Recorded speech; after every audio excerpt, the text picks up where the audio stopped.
Hello guys, it's me Coach Claudio, and for today's video ay tuturuan ko kayo paano mag-set up ng inyong prepared payout kay Seacrest, no? Kung sa GCash bank account, okay?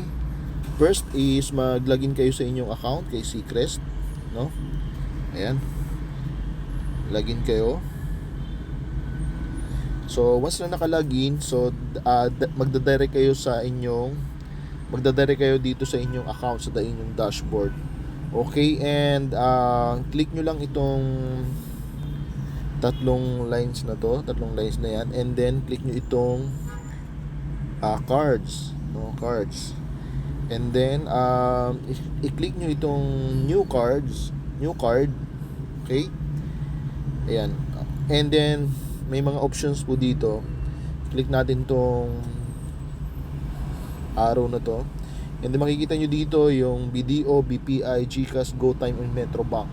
Okay, kung alin po yan yung gusto nyo i-set up dyan, pero ang ginagamit ko kasi GCash. Okay, anytime pwede nyo baguhin para alam ng system kung saan ipapasok yung payout. Okay, and ilalagay nyo lang dito pag na-select nyo na yung GCash. So ilalagay nyo yung number dito. So nakaset up na kasi yung sa akin, and then yung account name, and then click nyo itong create.